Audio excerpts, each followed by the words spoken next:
इन बातों की भनक ज्योति को लगी तो वो मीरा को लेकर सीधा सरपंच के वहां पहुंची। सरपंच जी, हमें आपसे इंसाफ चाहिए था। मेरे माँ बाबूजी की जमीन पर मेरे चाचा जबरदस्ती का दावा कर रहे हैं और आप लोग उनका साथ दे रहे हैं। मुझे आपसे यह उम्मीद नहीं थी। हम कोई अबला नहीं है, हम ऐसे चुप नहीं रहेंगे। सरपंच जी, ऐसे कैसे कोई भी आकर हमारी जमीन हड़प लेगा? थोड़े समय बाद धर्मपाल, विमला और कमल भी वहां पहुंच गए और वहां पर नाटक करने लगे। सरपंच जी, हम तो बस इनकी भलाई चाहते हैं। भाई की मौत के बाद हमने ही इन्हें पाला है। आप तो यह अच्छे से जानते हैं। और अब जब लड़कियां बड़ी हो गई तो हमें बदनाम कर रही हैं। जरा सोचिए, क्या यही इंसानियत है? ज्योति बेटी, तुम्हारे चाचा तो ठीक कह रहे हैं। तुम लोग तो एक ही परिवार के हो। परिवार के बीच यह झगड़ा क्यों? वैसे भी सरकारी कागजात के हिसाब से तुम्हारी जमीन में इनका भी हक है। ऐसे कैसे सरपंच जी? यह लोग हमारी मजबूरी को देखकर हमारा फायदा उठाने आए हैं। यह कोई परिवार नहीं है, ये बस जमीन के लालच में परिवार होने का दिखावा कर रहे हैं। ये सब बात चल ही रही थी कि तभी पटवारी भी वहां आ जाता है। हरिश्चंद्र की जमीन कानूनी तौर पर सिर्फ उनकी नहीं है, इसमें उनका भाई धर्मपाल का भी हिस्सा है। ऐसे कैसे? तुम लोग तो बस कागजात के बारे में बोल रहे हो, लेकिन क्या सबूत है कि हमारी जमीन का चाचा जी भी हिस्सेदार है? हाँ, ज्योति बिटिया बात तो सही कह रही है। तुम लोग कुछ पुख्ता सबूत भी पेश करो, तब जाके मैं पंचायत बुलाकर सही फैसला ले पाऊंगा। सरपंच के मुंह से यह सुनने के बाद धर्मपाल, विमला और कमल थोड़ा हताश जैसे नजर आए और वे लोग वहां से निकल गए। अरे पटवारी, तुम किसका इंतजार कर रहे हो? तुमको नहीं जाना उनके पीछे पीछे? कितने पैसे खिलाए थे मेरे चाचा ने? ज्योति के ताना सुन के पटवारी शर्म से वहां से निकल जाता है। बिटिया, मुझे गलत मत समझना। मेरे आंखों के सामने जो आया मैंने उसे ही सच मान लिया। इस बार मैं अच्छे से जांच पड़ताल करके एक नतीजे में पहुंचूंगा। आगे से मैं धर्मपाल के बातों में नहीं आऊंगा। और वे लोग तुम दोनों के मजबूरी का फायदा उठाना चाहते हैं तो मैं तुम लोगों को न्याय और उन लोगों को कड़ी सजा दूंगा। सरपंच के मुंह से यह सुन के दोनों ने थोड़े राहत की सांस ली और थोड़ा शक, थोड़े खुशी के साथ घर लौटे। रात होते ही दोनों बहनें फिर से चारपाई में बैठ के बात करने लगते हैं। दीदी, आपको क्या लगता है कि हमारी जमीन हमारे पास रहेगी या फिर हमारे कपटी चाचा चाची को मिलेगी? हाँ मीरा, मैं भी वही सोच रही हूँ। उन लोगों का कोई भरोसा नहीं। वे लोग इतने लालची हैं कि हमारे साथ कुछ भी कर सकते हैं। माँ बाबूजी के जाने के बाद उन लोगों ने अपना असली रंग दिखना शुरू कर दिया है। यही सब चिंता में दोनों बहनों ने मुश्किल से अपनी रात काटी। गांव की हवाओं में हल्की सरसराहट थी। आसमान में बादल थे पर बारिश का कोई नाम ओ निशान नहीं। लेकिन ज्योति और मीरा के मन में बहुत कुछ उमड़ रहा था, जैसे भीतर कोई तूफान उठ रहा हो। घर का आंगन सूना था और बहनों के चेहरों पर चिंता की लकीरें साफ झलक रही थीं। दीदी, आज खेत चलें क्या? वो जो पिछली बार की सब्जियां बची थी, कहीं किसी जानवर ने नुकसान तो नहीं कर दिया होगा? कभी कभी किसी की गाय बकरी आ जाती है और पूरा नुकसान कर देती है। हाँ मीरा, चलो, खेत को देखने से मन भी हल्का हो जाता है। और बाकी बची हुई सब्जियां बेचने के लायक हो गई कि नहीं, साथ में देख लेंगे। लेकिन मुझे एक बात को लेके चिंता है। गाय बकरी का तो पता नहीं, बस कोई इंसान हमारे खेत को नुकसान ना पहुंचाए।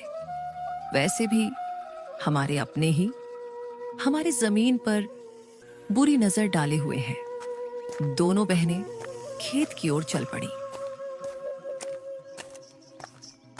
रास्ते में पेड़ों की छाव थी और चिड़िया की सहल पहल। अगली सुबह दोनों बहनें अपनी जमीन को देखने जाते हैं, जिसमें दोनों बहनों ने मेहनत करके थोड़ी सी सब्जियां उगाई थी। दीदी, अच्छा हुआ कि माँ बाबूजी के जाने के बाद हमने यह जमीन बेचा नहीं।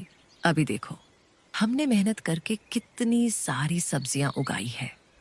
अब हम किसी व्यापारी को यह बेच के थोड़े पैसे कमा सकते हैं। हाँ, तू ठीक बोल रही है। इसे बेच के कुछ दिन का तो गुजारा हो जाएगा, लेकिन क्या दीदी, इसे बेच के हम कुछ दिन ही गुजारा कर पाएंगे। उसके बाद क्या? अरे आप मायूस मत हो दीदी, मुझे सिलाई बुनाई का काम आता है। मैं वो करके घर खर्चे निकालूंगी। आप बस घर संभालना। कोई जरूरत नहीं तुझे ये सब करने की। तू क्या मुझे बेकार समझती है? तू घर पर ही रहना। मैं लोगों के घर काम करने जाऊंगी और मुझे बांस की सीजें बनाना भी आती है जो बाबूजी ने सिखाया था। ये करके मैं घर का गुजारा निकाल लूंगी। यह सब बात करके दोनों कुछ समय अपने खेत में व्यतीत करने के बाद घर आते हैं और अपने अपने काम में लग जाते हैं। रात को जब दोनों सोने जाते हैं तब दोनों बहनें अपनी मुश्किल भरी जीवन के बारे में एक दूसरे से बात करने लगते हैं।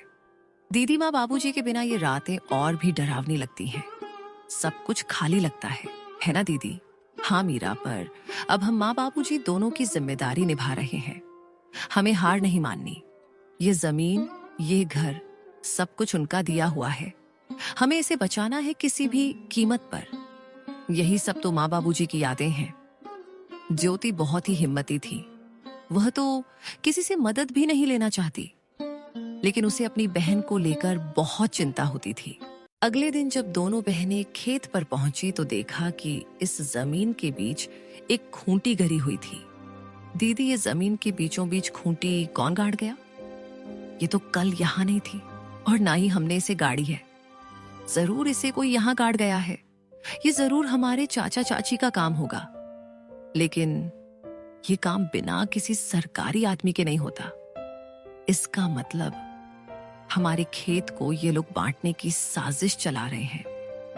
उसी वक्त दूर से धर्मपाल आता दिखा और उसके साथ विमला और उनका बेटा कमल भी था। तीनों के चेहरे पर अजीब सी मुस्कान थी। अरे बेटियों, घबरा क्यों रही हो? हम तो बस मदद करना चाहते हैं। तुम्हारे माँ बाप के जाने के बाद जमीन की देखभाल जरूरी है। तुमसे अकेले तो होगा नहीं। चाचा जी, आपकी मदद की जरूरत नहीं है हमें। यह जमीन हमारी माँ बाबूजी की निशानी है। इसे किसी के हवाले नहीं करेंगे। अरे बच्चियों, ऐसे कैसे नहीं दोगे? ये जमीन तो तुम्हारी और हमारी है। कमल के दादाजी ने अपने दोनों बेटों को बराबर हिस्सा करके दिया था, लेकिन शायद तुम्हारे पिता अपने आखिरी दिनों में तुमसे यह बात बोलना भूल गए। इतने साल तो हम साथ ही खाए पिए हैं। हम तो तुम्हारे भलाई ही चाहते हैं। अब ये दुश्मनी क्यों? दुश्मनी तब शुरू हुई चाची जब आपने हमें अकेले समझकर हमारी जमीन पर नजर डाली। और चाची, दुश्मनी तो आप लोग हम दोनों से निकाल रही हो। अरे मीरा, इतनी गरज क्यों रही हो? छोटी हो छोटी बनकर रहो। ऐसे बड़ों के बीच मत बोल समझी। अरे जाओ, कैसे बड़े लोग जिनकी सोच छोटी होती है वे उम्र में बड़े होकर भी सम्मान के हकदार नहीं होते। मीरा, तू कुछ मत बोल। और हाँ, अब अगर आप लोग हमारे खेत के पास भी आए तो अच्छा नहीं होगा। हम कमजोर दिखते हैं पर डरते नहीं। धर्मपाल ने सब कुछ चुप कराकर कहा। ठीक है बेटियों, हम कुछ नहीं कहेंगे, लेकिन कानून अपना काम करेगा। जब जमीन के सरकारी कागजात आएंगे तो देख लेना। जब तुम्हारे नाम नहीं निकलेंगे तो खुद समझ जाओगी कि जमीन किसकी है। तीनों वहां से चले गए। ज्योति और मीरा कुछ देर तक खामोश खड़ी रही। दीदी, क्या वो सच में कागज बदलवा सकते हैं? कुछ भी कर सकते हैं मीरा। लालच में आदमी अंधा हो जाता है। हमें किसी पर भरोसे नहीं करना चाहिए। अब हमें बहुत। उसी दोपहर दोनों बहनें सरपंच के पास पहुंची। चौपाल में गांव वाले बैठे थे और वहां पहले से ही धर्मपाल बैठा हुआ था। सरपंच जी, हम आपके पास न्याय मांगने आए हैं। हमारे चाचा चाची जमीन हड़पना चाहते हैं और शायद पटवारी से मिलकर फर्जी कागज बनवा रहे हैं। हम अनाथ हैं, इसका मतलब यह नहीं कि हम बेबस हैं। हमें अपनी माँ बाबूजी की जमीन किसी हाल में नहीं देनी। कृपया आप हमारी मदद करें। धर्मपाल जी, अगर यह सच है तो यह गांव की मर्यादा के खिलाफ है। परिवार के नाम पर ठगी करना यहां नहीं चलेगा। सरपंच जी, यह लड़कियां हमें बदनाम कर रही हैं। हम तो बस जमीन की चिंता कर रहे हैं। इन दोनों बच्चियों को क्या पता ये जमीन के बारे में। यह जमीन के बाद तो इनके पिता और मैं ही जानते थे। मेरा भाई तो अब इस दुनिया में नहीं रहा, इसीलिए अब मुझे ही तो सब कुछ देखना पड़ेगा। गांव वालों में फुसफुसाहट होने लगी। हमने इन बच्चियों को बचपन से देखा है, यह झूठ नहीं बोल सकती। धर्मपाल के मुंह में राम बगल में छुरी। हम सब समझते हैं इसके बारे में। सरपंच ने इस बात को अगले दिन पंचायत में विस्तार से निकालने की बात की और फैसला अगले दिन देने की बात कही।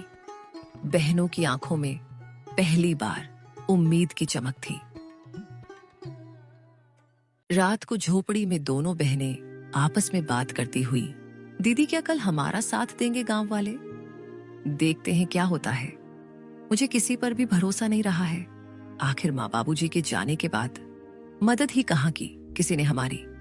हमें बस भगवान पर भरोसा रखनी होगी। माँ बाबूजी तो नहीं है, पर उनका आशीर्वाद जरूर है हमारे साथ। आप देखना दीदी, हमारे साथ कुछ बुरा नहीं होगा। रात गहरी हो चली थी। दूर कहीं उल्लू की आवाज गूंजी और हवा में कुछ सिसकियां थीं, और उन सिसकियों में मीरा की भी सिसकियां शामिल थीं। दोनों बहनों को चिंता की वजह से नींद भी नहीं आ रही थी। दीदी, विश्वास ही नहीं होता है ना कि हम अब अकेले हैं। कभी कभी तो ऐसा लगता है कि बाबूजी अचानक आएंगे और मुझे गले लगा लेंगे। हाँ मीरा, मुझे भी उनकी कमी खटकती है, लेकिन तू चिंता मत कर, मैं हूं ना। जब तक मैं जिंदा हूं तुझे किसी चीज की कमी नहीं होने दूंगी।